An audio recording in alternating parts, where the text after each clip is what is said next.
বাড়ি ফিরে যেতে পারছি না দেখবো ওর কত সিআইএসএফ আছে আর কত বড় ক্ষমতা আছে। ওর বাবা অমিত শাহ কি করে ফেরত নিয়ে যায় ওকে দেখবো। সুকান্ত সিআইএসএফ ছেড়ে আসবে, চলে কত তোর লোক আছে আর আমরাও লোক নিয়ে যাবো। আমাদের লোক কোনো সিআইএসএফ থাকবে না, কোনো বিএসএফ থাকবে না, কোনো পুলিশ থাকবে না। সুকান্ত তুই আয়, কবে আসবি নোটিশ দিয়ে আয়। আয় শুভেন্দু আয়, শুভেন্দু পাঠা, ছাগল পাঠা শুভেন্দু।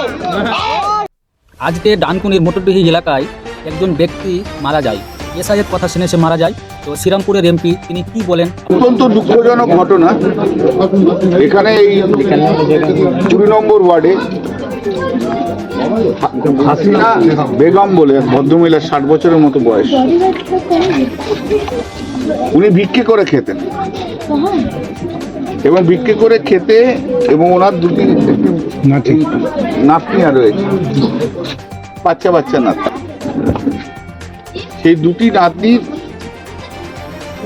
সারা মাসের খরচ এবং বাড়ি ভাড়া হচ্ছে ১,৫০০ ইলেকট্রিসিটি বিল, সেটা পর্যন্ত জোগাড় করতেন ভিক্ষা করে। গত কয়েকদিন ধরে এই যে এসআইআর নিয়ে যে একটা বিভীষিকা তৈরি করেছে বিজেপির লোকেরা এবং চিফ ইলেকশন কমিশনার, যে ২০০২ নামের লিস্টে নাম না থাকলে তারা ভোটার হতে পারবে, তাদের অনেক রকম কার্ড ফার্ড হানো টানো করে তবে অ্যাড হবে। তা উনি ভিক্ষা করে যিনি খান, তিনি পর্যন্ত ২০০ টাকা খরচা করেছেন। তার কাছে একটা প্রচুর অ্যামাউন্ট, সেই ২০০ টাকা খরচা করে সমস্ত জেরক্স করিয়েছে ভোটার লিস্টের, এনো তেনো ২০০২ ভোটার লিস্ট, কাগজপত্র। তারপর দেখেছেন যে ওখানে তার নাম নেই ভোটার লিস্ট। তারপরে পাড়ার যারা মহিলা আছে তাদের কাছে যেয়ে বলছে আমার কি হবে, আমার কি হবে। গত ২-৩ দিন ধরে এই টেনশন নিয়ে রয়েছে, প্রভোকেশন নিয়ে রয়েছে। তারপরে বিজেপির কথাবার্তা শুনছে, তাড়িয়ে দেবো, মেরে দেবো, ছড়িয়ে দেবো, তাতে উনি টেন্স হয়ে গেছেন। এবং কালকে সন্ধ্যেবেলাতেও পর্যন্ত পাড়ারই আর মহিলা যিনি আমাকে বললেন, তার কাছে পর্যন্ত বলেছে যে আমার কি হবে, আমার ২০০২ ভোটার লিস্টে নাম নেই, আমার কি হবে, আমার কি হবে। ওরা যে বলছে যে ২০০২ ভোটার লিস্ট না থাকলে সব তাড়িয়ে দেবো, আমার কি হবে। এই তখন সবাই সান্ত্বনা দিয়েছি, না আপনি চিন্তা করবেন না, যা করার করবেন। তারপর সেই টেনশন নিয়ে উনি হঠাৎ করে পড়ে যান এবং পড়ে সেন্সলেস হয়ে যান। এবং তারপরে যখন হসপিটালাইজ করা হয় তখন ওনাকে মৃত বলে ডিক্লেয়ার করা হয়। এই যে এসআইআর নিয়ে যে টেনশনটা তৈরি করে চিফ ইলেকশন কমিশনার এবং বিজেপির নেতারা, পশ্চিমবাংলায় প্রায় ৭-৮ জন এরকম ভাবে মারা গেল, কিন্তু কেউ আত্মহত্যা করলো, কেউ টেনশনে মারা যাচ্ছে। ২০০২ ভোটার লিস্টের ভিত্তি করে যে জ্ঞানেশ কুমার আজকে বড় বড় কথা বলছে ঐতিহাসিক একটা কাজ আমি করব। হ্যাঁ, আপনি ঐতিহাসিক কাজ করে দিয়েছেন। আপনি এমন একটা ঐতিহাসিক কাজ করেছেন যে পশ্চিমবাংলার ৮ জন মানুষ ইতিমধ্যে মারা গেল আপনার ঐতিহাসিক কাজের জন্য। জ্ঞানেশ কুমার আজকে বলেছে তার হিস্টোরিক্যাল অ্যাচিভমেন্ট ভারতবর্ষে কখনো কোনো চিফ ইলেকশন কমিশনার সময় হয়নি। এই চিফ ইলেকশন কমিশনার সময় আজ সবে ৩ তারিখ, এখনো কাল থেকে শুরু হবে, তার মধ্যে ৮ জন লোক পশ্চিমবাংলায় মারা গেল। উনি ঐতিহাসিক কাজ করে দেখিয়ে দিচ্ছেন, গণতন্ত্র শেষ করে দিলেন।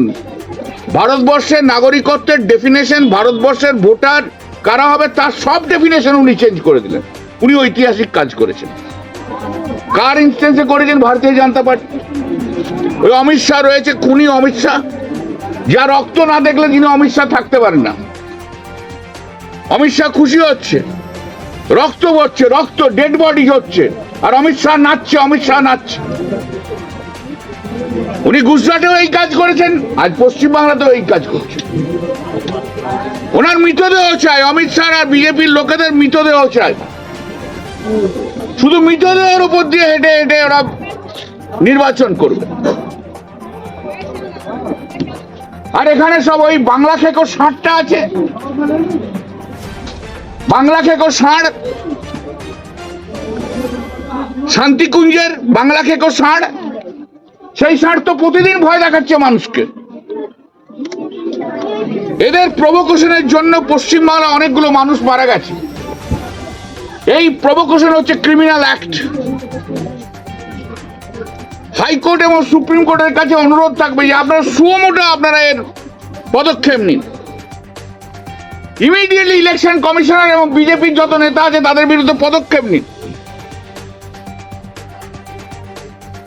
এদের রক্ত চাই, এদের ডেড বডি চাই, শুধু ডেড বডি আর ডেড বডি, নাহলে হবে না। এদের কত ডেড বডি ফেলবে, তবু পার সরকারে কোনোদিন আসবে না, বিরোধী দলনেতাও কোনোদিন হবে না। পশ্চিমবাংলার 2001 থেকে 2021 আপনারা দেখবেন চিফ মিনিস্টার একই থাকলেও বিরোধী দলনেতা চেঞ্জ হয়ে গেছে। 2001-এ পঙ্কজ ব্যানার্জি বিরোধী দলনেতা, 2006-এ পার্থ চট্টোপাধ্যায় বিরোধী দলনেতা, 2011-এ সিপিএম এর ডক্টর সূর্যকান্ত মিশ্র বিরোধী দলনেতা হেরে গেল, 2016-এ মান্নান বিরোধী দলনেতা হেরে গেল, 2021-এ বিরোধী দলনেতা শুভেন্দু অধিকারী সেটাও হারবে জানে, তবু বাঙালির মৃত্যু চাই, বাংলায় যারা থাকবে তাদের মৃত্যু চাই। ফ্যামিলিতে কেউ নেই এবং আমরা এর দায়িত্ব নিলাম। আমাদের চেয়ারপারসন আছে, আমাদের এখানকার কোথায় গেল হাসান, হাসান আছে, ও আছে ওয়ার্ডের, সুবীর আছে, আরো সবাই আছে। সবাই মিলে দায়িত্ব নিয়ে এই ফ্যামিলিটাকে আমরা দেখার দায়িত্ব নিলাম এবং দিদির কাছে আমরা নিঃসন্দেহে খবরটা দেব। আমি আপনাদের মাধ্যম দিয়ে পশ্চিমবাংলার মানুষের কাছে একটা অনুরোধ করছি যে আপনারা কেউ আতঙ্কিত হবেন না প্লিজ। মমতা বন্দ্যোপাধ্যায় মাথার উপর রয়েছে, গোটা সংগঠনটা মাথার উপর রয়েছে। 2025-এর ভোটার লিস্ট পর্যন্ত যাদের নাম রয়েছে তাদের একটা নামও বাদ দিতে দেব না আমরা। এ লড়াই মাঠে হবে, কোর্টে হবে। এ লড়াই মাঠের মধ্যে আমাদের পুরো সংগঠন আছে, ওপরে মমতা বন্দ্যোপাধ্যায় আছে, তারপর অভিষেক বন্দ্যোপাধ্যায় আছে, আমরা সবাই আছি। জানবেন পশ্চিমবাংলার সমস্ত তৃণমূল কংগ্রেস কর্মীরা বাংলার মানুষের পাশে আছে। আর কোর্টের লড়াইটা আমি একা লড়ে নেব, আমি বলে দিলাম আপনাদের। আমার উপর ভরসা রাখুন, কোর্টের লড়াই আমি লড়ে নেবো, একটা ভোটারকে আমি বাদ দিতে দেবো না। সুপ্রিম কোর্ট হাইকোর্টের ওপরে চিফ ইলেকশন কমিশনার নয়। শুনে রাখুন, বাংলার মানুষের কাছে আমি আবার আবেদন করছি, দয়া করে আতঙ্কিত হবেন না। মমতা বন্দ্যোপাধ্যায় লড়াই করে সিপিএম এর বিরুদ্ধে লড়াই করে সিপিএম কে হটিয়ে দিয়ে থাকে, আর কোর্টে যদি আমি লড়াই করে ভিখারি পাসওয়ান থেকে আরম্ভ করে রিজানুর রহমান, সিপিডিআর থেকে আরম্ভ করে সব যদি লড়াই করে সিপিএম কে হটানোর যদি একটা অন্যতম ইনস্ট্রুমেন্ট হয়ে থাকি, আমি আপনাদের বলে দিচ্ছি বিজেপিকে গুড়ে খেয়ে নেবো একদম। একটু ভরসা রাখুন, কেউ প্রাণ দেবেন না প্লিজ। আপনারা আমাদের কাছে, পশ্চিমবাংলার প্রতিটি প্রাণ আমাদের কাছে অত্যন্ত দামি, valuable asset to our state of West Bengal. আমি অনুরোধ করছি, কেউ এতটুকু পরিচিত হবেন না। এরা কেউ নয়, এসব বাংলা খেকো ষাঁড়গুলো। কেউটা অসুর মার্কা একটা রয়েছে সুকান্ত, দিলীপ ঘোষ কোথা থেকে মাঠে থেকে মাথায় দেয় না কিন্তু কোথায়, যার পলিটিক্যাল ক্যারিয়ার শেষ হয়ে গেছে। এদের কথায় কেউ ভয় খাবে না, এরা নস্যি। এরা মানুষের কাছে, পাবলিকের কাছে গেলে পাবলিক কেলাবে এদের, আপনাদের চিন্তা করতে হবে না। 2002-এর পর সব ভোটার লিস্টের নাম আছে, আপনারা জানেন, যারা প্রেসের লোক আছেন আপনারা খবর, যতবার ভোটার লিস্ট পাবলিশ হয়েছে ততবার বুথ সংখ্যা বেড়েছে এবং 2025-এও প্রপোজ বুথ সংখ্যা বেড়েছে। তাহলে বুথ সংখ্যাটাকে তুমি আজকের লিস্টে করে আসতে নোটিশ কবে আসবে? বাড়ি ফিরে যেতে বাইরে দেখবো ওর কত সিআইএস বাজার, কত বড় ক্ষমতা আছে। ওর বাবা অমিত শাহ কি করে ফেরত নিয়ে যায় ওকে দেখবো। সুকান্ত